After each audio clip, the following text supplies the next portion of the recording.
Okay, it should be working. Okay, and I got the clicker. Okay, so we are recording, just FYI, for my people later. So another history presentation brought to you by Miss Wainwright and Miss Chambers. Enjoy. Okay, so title, one of my favorite images of all time that I found. I love that image. And so we're going to talk about the fiery spirit of the Latin American Revolution and everything that it embodies. So let me give you a minute to get the title for your notes, and we will get that going. Let me see, who's my clicker in here? Because I didn't do one last period. Hard to see me because okay. Okay, and plus I'm recording it, so we're good. Okay, so before we start, because Latin America, as I said, is kind of crazy. It involves a whole bunch of different moving parts. Which countries were the mother countries for these people that will be revolting? Spain and Portugal, right? The Iberian monarchs, okay? So unlike the American Revolution, we had Britain we were dealing with. France had France that it was dealing with. Haiti had France that it was trying to break away from. So we're talking about freedom from the Iberian Peninsulas, and all the problems that they have are going to be with the Iberian Peninsula. And as we mentioned, we're kind of ahead of the story. Tonight's or this weekend's readings will go over Latin America, unless you were one of the groups that did the Mexican Revolution for your video, and then you will have a little bit of a head start. So the causes that we're going to talk about, and let me unfreeze that for them. The causes are for all of Latin America, okay? So when we go over the causes in a minute, the first set of causes will umbrella Mexico, Bolivar, Martin, and Brazil. So they all have the same causes because they're fighting the same mother countries, okay? So even though they treat them as separate independent movements, they're all having the same causes. So the first cause should be one that you recognize for all the revolutions that we did, and it actually started the chapter. We skipped it because we included it with our last chapter, but what was that big ideology that was spreading and beliefs that were going around that caused a lot of these revolutions? Yes. Okay? The Enlightenment is definitely going to be a cause of all of these revolutions.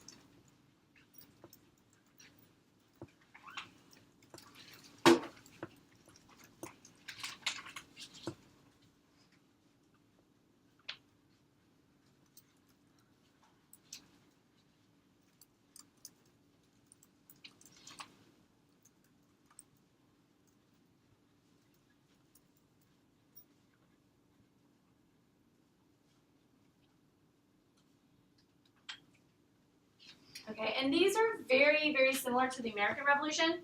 And in fact, the 18th century, as you know, brought with it ideas of enlightenment from Europe, and of course these spread to the Americas. And the Latin American colonies were getting them from the newly independent United States as they continued to trade with them in their ports. And so these ideas inspired the Creoles and sharpened their grievances against the mother countries, and the Peninsulares are those that were born in Spain telling them what to do in Portugal. So they hear about this and they're like, wait, we want the same rights that you guys have. Why don't we have them? So I think it's important to remind everyone that whether we're talking about America in terms of the United States, the old and British colonies, we're talking about these colonies, and even Haiti, in the beginning, especially the privileged whites, whether we're talking about the American British colonies, and we're talking about, Thomas Jefferson, Ben Franklin, et cetera, the founding fathers, or the white plantation owners in Haiti, and in this case, the Creoles in the Spanish colonies, they don't want independence in the beginning. They just want home rule or more autonomy. So that is kind of their grievance, if you recall, is that we still like being citizens of the countries that we come from. We just want you to treat us with more respect and independence. So, and when we say independence, not free from the country, but is an autonomy and being able to do what we would like to do and listening to our voices. So these movements are started by, for the most part, upper class white men, okay? You may recall from last year that the groups in the Spanish colonies and the Portuguese colonies are separated into two distinct classes. You have the Peninsulares at the top, and who are the Peninsulares? Okay. They all were born in Europe, okay? So if you are a Peninsulare, that means that you were born in Iberian Peninsula, either Portugal or Spain. And so you have the most privileges out of everybody, okay? Underneath the Peninsulares, you have the Creoles, okay? Not to be confused with Creole, because Creole is it's not Spanish. It's a mix. But a Creole, if I say Creole, that's French versus Creoles, which is Spanish. Yes. Okay, and Creole in the French term is more of an adjective explaining like the culture and things like that. Whereas if we use it in the Spanish term, and it's usually spelled different in some texts, so you'll see the Spanish term sometimes spelled Criolles, Creoles, like the double L, because then we're talking about the person. And so they look similar, so just make sure you know when you're talking about one or the other. So the Creoles were those that were born in America.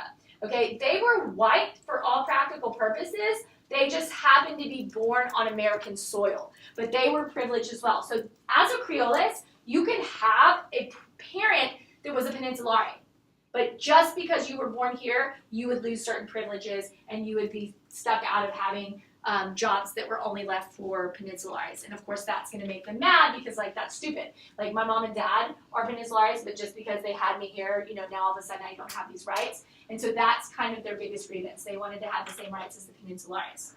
Okay, going back to similarities with the American Revolution, one of the biggest cries or grievance in the American Revolution, besides wanting to be autonomous, what was one of the biggest cries of a grievance from the American Revolution that you probably learned in 8th grade? Representation, but about what specifically? Taxation. Right, taxation. And they didn't like the current economic system that existed. Who remembers the name of that economic system?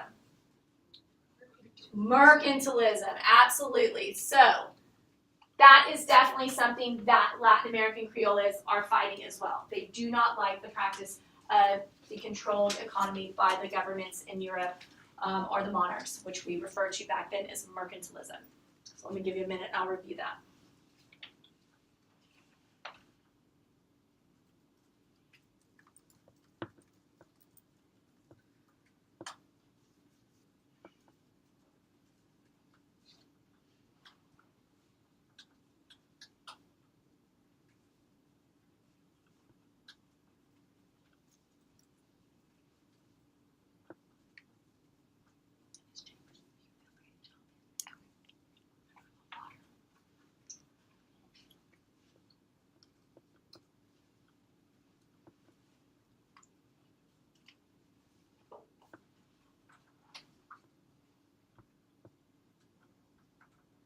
So even though our next essay is going to be a causation essay, you can probably sense that it would be really easy to do a comparative essay of the revolutions as well, because there's a lot of similarities and differences between all the different ones we've studied. And so in the past, sometimes they will give a comparative question or causation because it opens itself up to an easy comparison.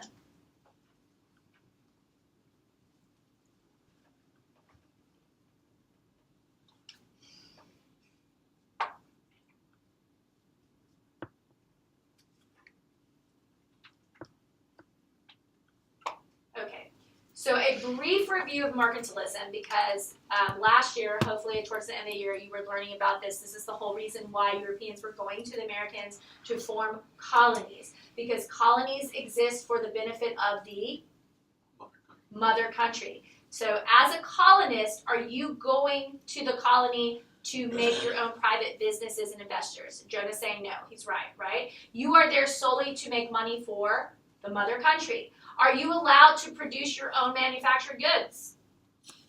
No. You send all your raw materials back to the mother country. They would produce the manufactured goods. Then they send them back to you, and you have to purchase them, right? Usually for exuberant prices or whatever the case is. But in those colonies, do they have the capability of making their own stuff?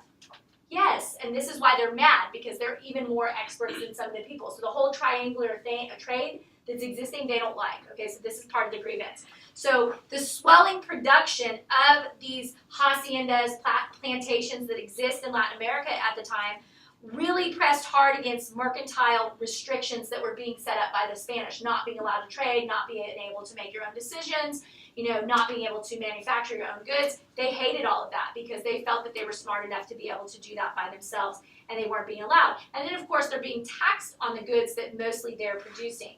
And why are they being taxed? For the same reason we saw in the American Revolution, to pay for wars that they don't feel like they are responsible for having to pay for solely by themselves. So in this case, Spanish and Portugal are charging them for wars between Spain and Britain, where in the American Revolution it was more for the 7 Years' War. Okay, so the same kind of thing happening, they're not happy. At the time, they're asking for protections and being denied, and they're being crippled by European competition surrounding them, especially with the newly free United States, because they know they could be trading with them, and that could be a possible business venture. What is the name, and this is kind of a trick question, but you need to know it. What is the name of the powerful ruling family in Spain that is dictating all of these rules and regulations on Spain, or on the Spanish colonies? So we know, I'll give you a hint, it's not the Habsburgs, because they are the Holy Roman Empire, but it is another family that was related to the Habsburgs that you just learned about. In the French Revolution video, there was an alliance between the Habsburgs and this family, and it's that family that's ruling Spain, relatives of that family. Huh?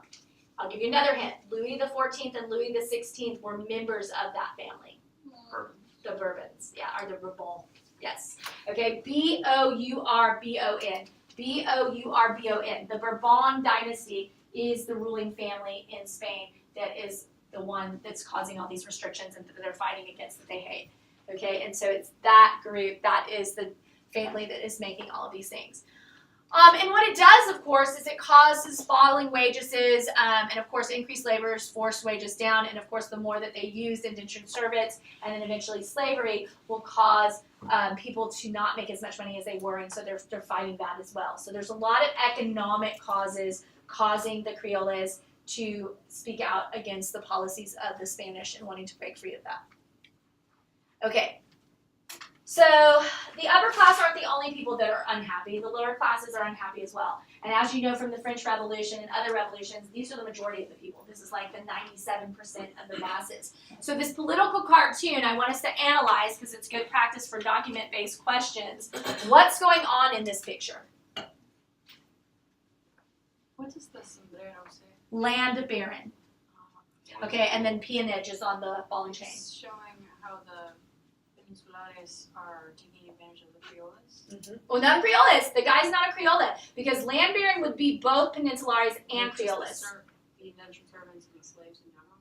Okay, and which groups are we talking about in terms of Latin America that would represent the guy with the yoke and that? The who? Indigenous? Just the indigenous? Slaves? Indentured servants. What?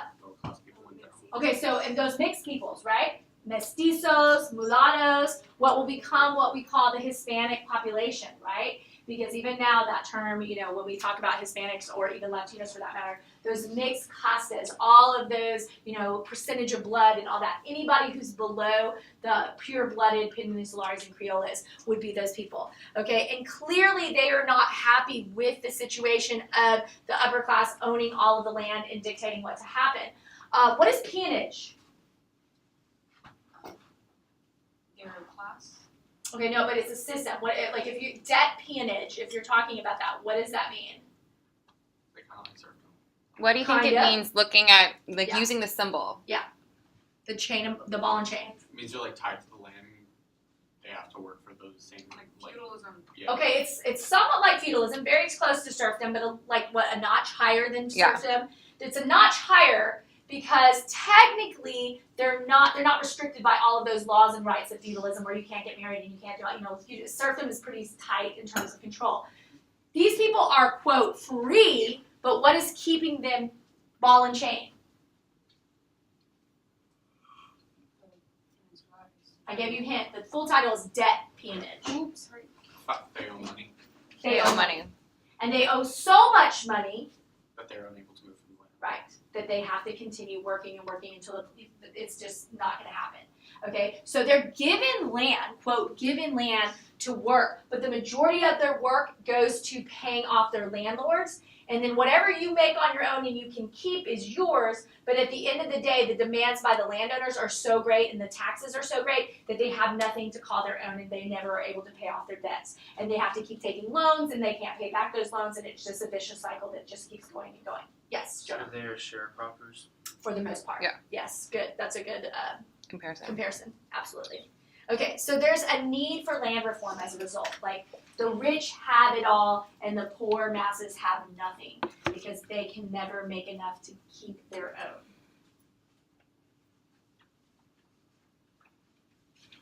You probably can't see it, but on the whip, Yeah. it says land monopoly. Yeah. So they have a complete monopoly on, like it says ownership. Water and land. Yeah. Even water, like well rights. You can just go, get clean water without having permission or paying for the right of having access to that. And y'all brought up feudalism, and it's very similar to feudalism because you couldn't just take your wheat and make bread. You had to pay, the cost of using the mill and, doing those things. So, yeah, it was very, very similar to feudalism society, a feudalistic society.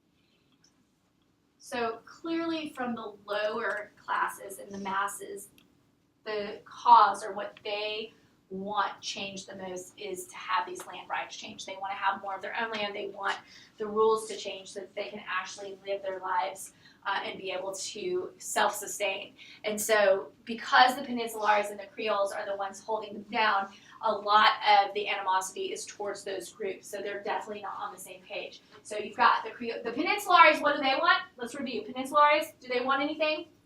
No, they're good. Status quo, old regime. Please do not revolt because we'll lose all of our privileges. Creoles want? They want equal rights of the Peninsulares. Do they want anything else to change? No, they want to be just privileged like the Peninsulares and have. And then, of course, the lower classes, everybody below those groups, are the ones that want the most massive change, right? They want equal rights. They want to have land. They want life in general and to be able to have freedoms, just enslaved, of course, to be free in general. So most of the biggest changes and the radical changes are coming from these lower class requests. So the natives, the indigenous, the Hispanics, which, of course, are the castas we talked about, mulattoes, mestizos, zambos, all of the different names of the mixes that it reviewed, I think, in the Haitian Revolution. All of these people are, as like Jonas said, these sharecroppers are tenant farmers that are working the majority of the land and seeing the less of production or value from all their hard work, and they're paying the most taxes. Same kind of thing that we see happening in France for the most part. And so they are the most anxious to get this revolution started because they're losing the most. Castas, I want to bring that to your attention because that's a word you learned last year to describe all these mixed races. What does it remind you of? Caste system, okay, in India, which is very similar because it's based, if you went way back to Dravidian and Aryan society in India, Varnas was the word for color, right? And the lighter your skin, the higher you were up on the caste system, and then the darker you were usually more like Sudras, and down at the bottom, untouchables, okay? So that term actually was a Portuguese term, and the Indians don't use the word caste system. That's something later when the Portuguese come to India that they name it. So back, if you were looking at, even though we call it that now, it's interesting to know that, it was more about Varna was the actual Hindu word or the term that they used to describe the caste system. And that's why they're similar, because it's both Portuguese terms and Spanish terms that are doing that. Okay, which leads me into the last cause is this whole class distinction thing. A lot of people are like, this is dumb. We want to break free of all of this, social class based on color and race and socioeconomic status. And just be all one Latin American group as opposed to separate groups based on color.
You might recall from last year, I know when I teach medieval, and I'm sure Miss Chambers, because she's her art history, the Costas paintings were very reflective of the society. If your teachers last year showed you, because not only are they important pieces of art from the period, but they would dictate the rules and norms of the society. And basically what you saw in the picture, when you saw a native married with a lighter race, you could kind of see how the darker person was looking up to the whiter person, and like the whiter person was kind of like disregarding the children of the mix, and they like showed how you were supposed to act, and even down to what the fruits and foods in the picture. Like if it was like luscious apples and citrus, that was kind of like, this is a good, we're giving permission for this relationship based on the stuff around it. But if you saw onions and radishes and like what would be considered gross foods, that would be like, this is not a sanctioned relationship. You could see things. Yeah, there's lots of like deep symbolism in the art, which like dictate social norms and expectations. And they come up a lot. They love to use Costas paintings on the AP exam for visual images and to ask questions about that. So, like I said, you can clearly tell immediately they are, because it's usually a relationship of two mixed people, and whether or not by the symbols in the picture it is approved or seen as forbidden, and you can see that. Okay, so we kind of already went over this, so just to review, Spanish-born merchants, the Peninsulares, had organized the most power. Review, what's a viceroy? That's a term you should have learned last year. It's like the Spanish local rulers. Right, the governors, right? So they're the Spanish local governors. Within, there's viceroyalities are the name of the territory. So within Spanish America, Portuguese America, there are viceroyalities, and a viceroy is in charge of that territory. So they are the governors from Spain. They have to be peninsulares. The highest church position also, you had to be peninsularity held. So any type of military high post, guilds. And so they had guilds. And remember, guilds are a medieval term. So guilds are very representative of mercantilistic practices where they control prices, wages, production, all of that. And only Spanish-born merchants were allowed to make decisions about that. And they played key financial roles in the financial society at the time. And so the Creoles resented this bitterly because they probably had just as much say in the businesses, but they weren't allowed to voice their opinions because they were ruled by these Spanish-born merchants. So the introduction of Enlightenment ideas led the Creoles to revolutionary ideas towards capitalism, towards more Adam Smith mentalities. And as I said, because the United States were so close, ships from the United States were coming to the Spanish ports, and news of the American and French Revolution spread quickly, so ideas of liberty, equality, security, property took firm hold in the minds of the Creoles that were living in these Spanish colonies.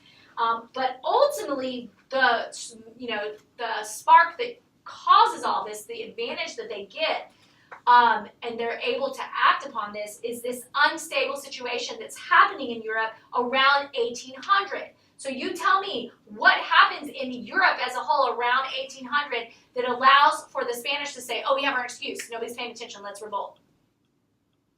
What's the big thing that kind of causes Europe to go into a chaotic state, or big person, I should say, that disrupts the entire European country? Who? Luther. No, Napoleon. Okay, Napoleon, remember, Luther's 1500, we're 1800, okay?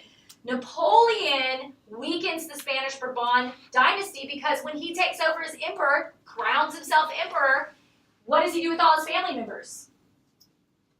Y'all did read this section. He what? He makes them officials. Like Yeah, he puts them in Spain, he puts them here, he puts all of his relatives in powerful monarch positions and kicks out the ruling families.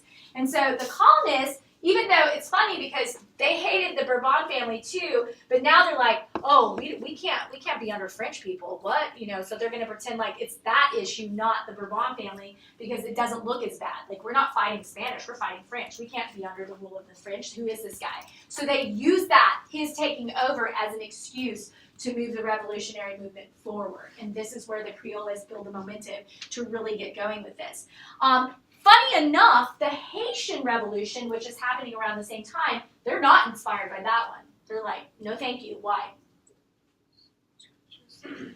Because what? The slaves are the ones that are Right, and why does this scare the heck out of the other Latin American communities?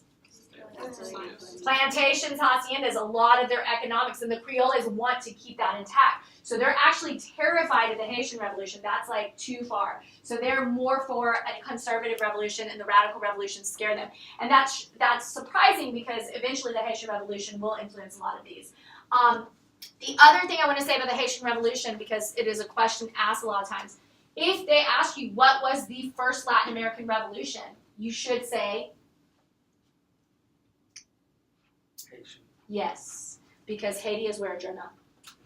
In Latin America, in the Caribbean, okay? And that's tricky because we treat it as a separate revolution because it's French colony, and so it kind of gets its own, and plus it's the first successful black slave revolt and the only successful slave revolt in world history, so it gets its own little treatment, but it is still part of Latin America. So the revolution that starts the wave of Latin American revolution is actually Haiti. It's going to be first, okay? So keep that in mind because we do kind of treat it as separate.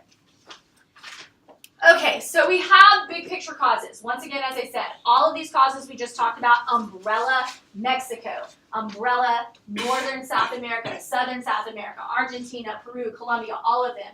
Even Brazil for the little bit that it has. So now we're going to go into each individual revolution, starting with the Mexican.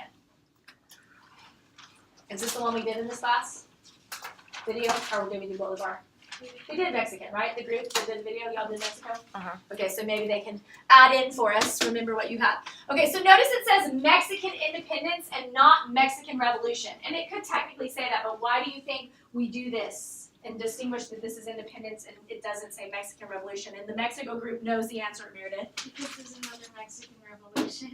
Right? 100 years later, exactly 100 years later, in 1910, we will see the Mexican Revolution, which will involve Pancho Villa and Zapata and some of the others, which we will learn about, but it's later. Okay, so we refer to this one as independence because it's there.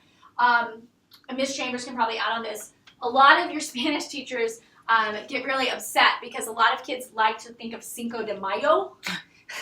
Yeah, we laugh, as Mexican independence. So what about Cinco de Mayo? This is not about Cinco de Mayo, right? What is Cinco de Mayo about? That's when they fought the French. Right. And is that really anything all that great and significant beyond? No, they lost. Right. And it was, yeah, the Maximilian Robespierre. So yeah, so it's wah-wah. But we have this big party. We have this big party every year on May 5th, and we celebrate it. But this independence movement is actually celebrated in September. And if you take Spanish, you probably know that because I think your Spanish teachers make a pretty big deal about it. And it's during Hispanic Heritage Month at the beginning before October. So note that Cinco de Mayo has nothing to do with that. Okay, so let's go into these subcategories of the Mexican independence movement. So now we're going to talk about causes and events, and everything that we're going to talk about going beyond this is going to be about Mexico. All right, so let me ask my Mexican Revolution group. You may or may not know. This guy up here actually is the first attempt to start the revolution. I'll give you a hint. He was a Creole, he's a Peninsulari that was a big sympathizer with Creoles, and he was a viceroy. Did y'all get him? All right, let me give you his name. You can roll your R's with that one. Practice your Spanish. Nice little name going on there. I can't roll my I can't R's. do it either. I can't roll my R's. I'm horrible. So what is it? I can't do it. Igare. Can't say it. But you gotta roll those R's, girl. Salt. I can't do it. It's just There we okay. I can't do it. I'm like, my mom's Mexican. I can't do it. I can't roll my R's. I can't. What a disgrace. I know. But I can do the Spanish, you know, how these zapatos are zapatos, you know, the little things, zapatos, like a TH kind of stuff. I just can't roll my R's. Yes, patanoma. I like that one.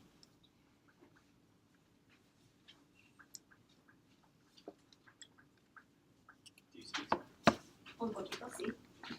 Pero no practico mucho. Más. I don't know what you're saying. you Take listen my I said, yes, I do, but I don't practice a lot. word. See? There we go. Here, it's on it. I'm in French. But there's a little. Well, they're both There you go. Romance languages, but That's what French I'm is saying. very vowel heavy and Spanish is very Pourquoi, consonant. pourquoi, you know, I mean, we have this You have so many extra letters. It's true. Pierre, are you in French too?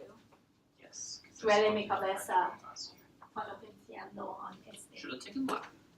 Oh yeah, the dead language. The one thing I really need. Okay, You can use it in the It bathroom. helps yeah. you have it does, Oh, SATs and all law school. Pierre. Do you have Madonna? Okay. So let's get a little bit more of this so that we don't have as much on Monday. So you've got this guy who is friend of the Creoles. He's a Peninsular, and they're like, we're going to be sneaky while nobody's paying attention. They had the dominant positions in the assembly in Mexico City at the time. The Creoles looked like they were on a roll, getting power. People were starting to listen to them. So they elect this guy, Iturbide, and they say, he's going to be our man, he's going to get us some rights, and immediately the other Peninsulares are like, no.